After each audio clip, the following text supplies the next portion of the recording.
Hello मेरे रोजगार के इच्छुक छात्र, आप सभी का हमारे यूट्यूब चैनल तैयार विद बिहारी में स्वागत है।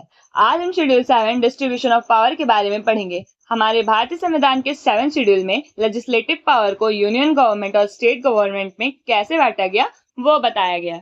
अब इसमें ये पूरा एक्सप्लेनेशन है कि गवर्नमेंट की किस अथॉरिटी को कौन से सब्जेक्ट पर लॉ बनाना है। इसके बाद संविधान में इस सब्जेक्ट्स पर लॉ बनाने के लिए 3 लिस्ट बनाए। First union list, second state list और थर्ड कॉन्करेंट लिस्ट। इससे पहले मैं ये बता दूं कि मैंने ये स्क्रीन पर जो वीडियो चल रही है उसमें सब कुछ लिखा हुआ है जो आपको शॉर्ट नोट्स की तरह काम आएंगे। आपको पूरा डिटेल में पढ़ने की बिल्कुल जरूरत नहीं है। मैंने जो स्क्रीन पे वीडियो शेयर किया है उसी से आपका पूरा नोट्स बनते जाएगा। तो अब हम देखेंगे, फर्स्ट है यूनियन लिस्ट। इसमें सिर्फ सेंट्रल गवर्नमेंट की अथॉरिटी है लॉ बनाने के लिए। इसके बाद सेकेंड लिस्ट है जो है स्टेट लिस्ट। इस लिस्ट में उस सब्जेक्ट्स के बारे में है जिस पर केवल राज्य सरकार मतलब स्टेट गवर्नमेंट ही लॉ बना सकती है। फिर अब आता है थर्ड लिस्ट जो है कॉन्करेंट लिस्ट। इसमें वो सब्जेक्ट्स है जिस पर यूनियन और स्टेट गवर्नमेंट दोनों लॉ बना सकते हैं। अब इसको थोड़ा और डिटेल में जानने के लिए हमने इसे एक फ्लो चार्ट के थ्रू समझाया है। इसमें डिस्ट्रीब्यूशन ऑफ पावर को 3 पार्ट्स में डिवाइड किया गया है, यूनियन लिस्ट, स्टेट लिस्ट और कॉन्करेंट लिस्ट। ठीक है, इसमें हमने अभी ये बताया था कि यूनियन लिस्ट में सेंट्रल गवर्नमेंट और स्टेट लिस्ट में स्टेट गवर्नमेंट लॉ बनाती है और कॉन्करेंट में state and union both can make rules. Okay, ये सारी बातें तो हो गई।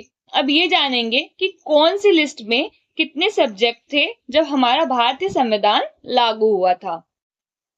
तो यूनियन लिस्ट को टोटल 97 सब्जेक्ट्स दिए गए थे, स्टेट लिस्ट को 66 सब्जेक्ट्स दिए गए थे और कंकरेंट लिस्ट को टोटल 47 सब्जेक्ट्स दिए गए थे। तो ये तो उस टाइम की बात हो गई जब 1950 में इंडियन कॉन्स्टिट्यूशन लागू हुआ था। अब हम ये जानेंगे कि एट प्रेजेंट हमारे संविधान के शेड्यूल 7 के लिस्ट में कितने सब्जेक्ट्स हैं। एट प्रेजेंट हमारे संविधान के शेड्यूल 7 के यूनियन लिस्ट में 100 सब्जेक्ट हैं और स्टेट लिस्ट में 61 सब्जेक्ट्स हैं और कॉन्करेंट लिस्ट में 52 सब्जेक्ट्स हैं। इससे ये तो पता चल गया कि यूनियन लिस्ट में 3 सब्जेक्ट्स और ऐड हुए हैं, स्टेट लिस्ट में 5 सब्जेक्ट्स हट गए हैं और कॉन्करेंट लिस्ट में 5 सब्जेक्ट्स और ऐड हो गए हैं। स्टेट लिस्ट से जो 5 सब्जेक्ट हटे थे वो थे education, jungle, wild life animals, birds and measurement. ये पांचों स्टेट लिस्ट से हटा दिए गए थे और कॉन्करेंट लिस्ट में जो 5 सब्जेक्ट ऐड हुए थे वो यही 5 थे।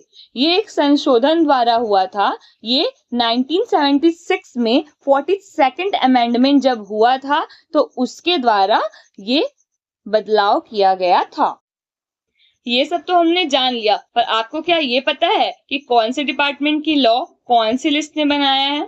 तो चलिए आज हम ये भी जान लेते हैं। जैसे एग्जाम्पल के लिए हमने यहाँ पर लिस्ट के नीचे लिख दिया है कि कौन से डिपार्टमेंट का लॉ कौन सी लिस्ट में आता है।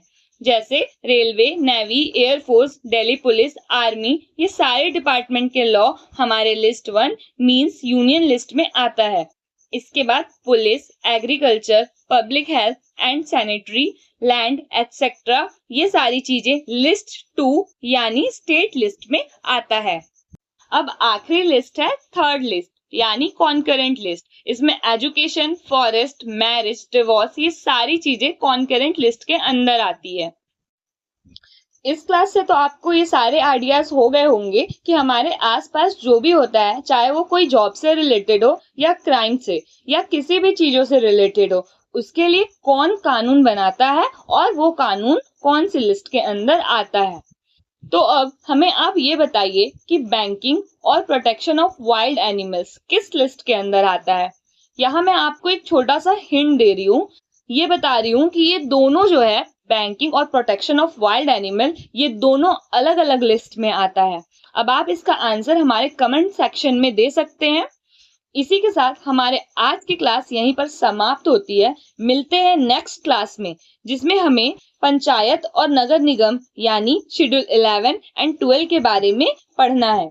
अगर आपको हमारा पढ़ाई से रिलेटेड वीडियो अच्छा लगता है तो लाइक और हमारे चैनल को सब्सक्राइब कर लीजिएगा। धन्यवाद।